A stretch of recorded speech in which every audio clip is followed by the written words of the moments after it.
ఎందుకంటే రాజకీయాల్లో కొంత కొత్తదనం చూడాలని ఓటర్లు అనుకున్నట్టుగా మనం తమిళనాడులో గమనించాల్సినటువంటి అవసరం ఉంది.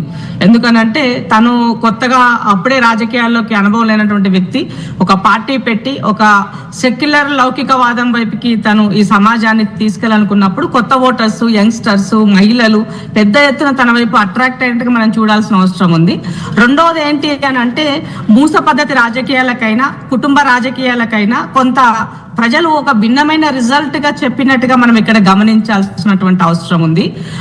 మోర్ ఓవర్ ఏదైతే తను తమిళనాడుకి సంబంధించిన దాంట్లో విజయం తీసుకున్నటువంటి దాంట్లో ఇక్కడి కొన్ని సంక్షేమ పథకాలు ఉచిత బస్సు అయి ఉండొచ్చు, అట్లాగే రైతులకి 5 లక్షల వరకు తను ఫ్రీగా వాళ్ళకి రుణమాఫీ చేస్తానని చెప్పినటువంటి అంశాలు అయి ఉండొచ్చు, అట్లాగే ఒక సామాజిక సిద్ధాంతాన్ని ముందుకు తీసుకెళ్లిన అంశం అయి ఉండొచ్చు, అట్లాగే మహిళలకి 2500 రూపాయలు ఆర్థిక సహాయం అని చెప్పే విషయం అయి ఉండొచ్చు, వివాహ సమయంలో వాళ్ళకి 8 గ్రాముల బంగారం కూడా ఇస్తానని చెప్పిన అంశం అయి ఉండొచ్చు. సో ఇట్లా తను కొన్ని భిన్నమైనటువంటి ముఖ్యంగా ఎడ్యుకేషన్ కి సంబంధించినటువంటి దాంట్లో పిల్లలకి వాళ్ళకి నిరుద్యోగులకి సంబంధించిన దాంట్లో ఒక ఆర్థికంగా ఒక బెనిఫిట్ చేయడం అంటే ప్రభుత్వ పాఠశాల చదువుకునేటువంటి పిల్లలకి తల్లులకి సంరక్షణకు ఈ ఏడాదికి గవర్నమెంట్ స్కూల్లో చదువుకునే వాళ్ళ పిల్లలకి 15,000 ఆర్థిక సాయం అందిస్తామని చెప్పడం అయి ఉండొచ్చు, ఒక ట్రాన్స్పరెంట్ పాలన అకౌంటబిలిటీ వైపు నేను ఉంటానని ఒక క్లీన్ ఇమేజ్ ఇస్తానని చెప్పినటువంటిది అయి ఉండొచ్చు. అట్లాగే నెట్వర్కింగ్ సంబంధించినటువంటి ఏదైతే విజయ్ మక్కల్ ఇయక్కుం విఎంఐ అని ఏదైతే తన అభిమాన సంఘాలు ఉన్నాయో అవి ఏళ్ళ క్రితమే వాటిని ఏర్పాటు చేసుకొని ఒక సేవా దృక్పథాన్ని దాని ద్వారా తను చాటుకున్నటువంటి అంశాలు అయి ఉండొచ్చు. సో ఇట్లా మనం చాలా విషయాలు కనుక గమనించినట్లయితే తమిళనాడులో ఎప్పుడూ కూడా వాళ్ళ యొక్క స్థానికతకు సంబంధించి భాషకు సంబంధించి ఉన్నటువంటి కట్టుబాట్లు ఏదైతే ముందుకు వస్తుందో ఆనాడు కరుణానిధి నుంచి తర్వాత జయలలిత గారి నుంచి ఏదైతే కంటిన్యూటీగా సాంప్రదాయంగా కానీ ఎన్ని మాటలు చెప్పినా ఏం చెప్పినా ముఖ్యమంత్రి కూడా తన స్థానాన్ని కోల్పోతున్నాడు అంటే ఎలా చూడాలి? ముఖ్యమంత్రి యాంటీ ఇన్కంబెన్షన్ చాలా క్లియర్ గా క్లారిటీగా మనకి అక్కడ కనబడుతుందని చెప్పాల్సిన అవసరం ఉంది.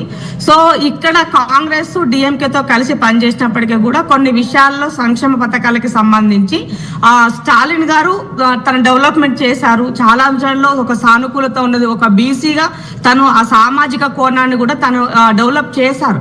కానీ చాలా సంవత్సరాల నుంచి ఆ కుటుంబాలు రాజకీయాల్లో ఉన్నాయి కాబట్టి అది కూడా కొంత యాంటీ ఇన్కంబెన్షన్ వైపు వెళ్ళిందేమో కూడా ఆలోచించాల్సిన అవసరం ఉంది. అట్లాగే తన కొడుకుని అప్పుడే ఫస్ట్ టైం అయినప్పటికీ తనని డిప్యూటీ సీఎం గా కూడా తీసుకుని ఉన్నారు. సో సమాజంలో మార్పు అన్నది కనబడడానికి ముఖ్య కారణాలు అంటే సాంప్రదాయంగా ఓటు వేసే ఎవరైతే 50-60 ఉంటారో వాళ్ళు ఎలాగో వాళ్ళకి ఓటు వేస్తున్నారు. బట్ యంగ్స్టర్ అయినటువంటి 40 ఇయర్స్ లోపు ఉన్నటువంటి వాళ్ళు 18 ఇయర్స్ లో వచ్చిన కొత్త ఓటర్లు కొంత మార్పు కోసం పనిచేసినప్పుడు ఇవన్నీ మనకి పనికొస్తాయని చెప్పాల్సిన అవసరం ఉంది. మోర్ ఓవర్ అక్కడ బీజేపీ చాలా పెద్ద ఎత్తున నుంచి ముందు నుండి కూడా విజయం పైన కొంత కట్టడి కూడా వాళ్ళు చేసేటువంటి ప్రయత్నం కూడా అక్కడ చేస్తున్నారు. సో ఇది కూడా తన కొంత సానుకూలతంగా ఇక్కడ మళ్ళీ ఉండొచ్చు అనేసి మనం చెప్పాల్సిన అవసరం ఉండింది. సో ఒక ముఖ్యమంత్రి స్థాయి నాయకుడు ఒక సామాజిక కోణంలో డెవలప్ చేయాలి, ఈ వర్గాలు ఉండాలి అని అనుకున్నటువంటి నేపథ్యంలో తను కూడా వెనకంజలో ఉండడం అనేది కొంత బాధాకరమైన విషయమే. అట్లీస్ట్ గెలిచని ఉండాలి. బట్ ఏమవుతుందో మనం చూడాల్సినటువంటి అవసరం ఉంది వాటికి సంబంధించిన దాంట్లో. అట్లాగే సినీ ఫీల్డ్కి సంబంధించి ఇప్పుడు తమిళనాడు రాజకీయాలు మీరు గమనిస్తే వచ్చిన వాళ్ళంతా కూడా సినీ ఫీల్డ్ రిలవెంట్ గా ఉన్నటువంటి వాళ్ళే ఉన్నారు ఇప్పటి వరకు కూడా. సో ఇండిపెండెంట్ ఇప్పుడు అటు జయలలితని తీసుకున్నా, కరుణానిధి గారిని తీసుకున్నా, అంత ముందుకు జయలలిత కన్నా ముందు ఉన్నటువంటి తన గురువు గారు అని చెప్పుకున్నటువంటి తన అయినా ఇవాళ విజయన్ అయినా. సో అంటే అక్కడ క్లియర్ గా చాలా ఒక రకమైనటువంటి తమిళనాడు విషయాలపైన తమిళనాడు రాజకీయాలపైన రిజల్ట్స్ పై ఇంత విశ్లేషణ చేస్తున్నారు. ఓకే, కాంగ్రెస్ పార్టీకి ఇక్కడ తమిళనాడులో డిఎంకే కోల్పోవడం అనేది మీకు ఎలా, మీ కాంగ్రెస్ పార్టీకి ఎలా చూస్తున్నారు? టీవీకే విజయ్ మొదటి నుంచి మీరు చెప్పిన మాటే, టీఎంకే స్టాలిన్ కానీ కాంగ్రెస్ పార్టీ చెప్తున్న మాటే, అతని వెనక అమిత్ షా మోదీలు ఉన్నారనే రకంగా ప్రచారం చేశారు.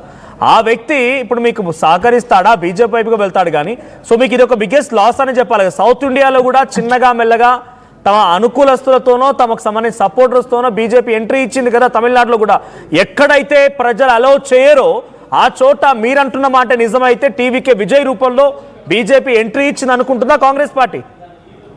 ఇప్పుడు నేను రెండు రకాలుగా చూడాల్సినటువంటి అవసరం ఉంది. ఇక్కడ అనూహ్యంగా అన్నా డిఎంకే సెకండ్ ప్లేస్ లో ఉంది.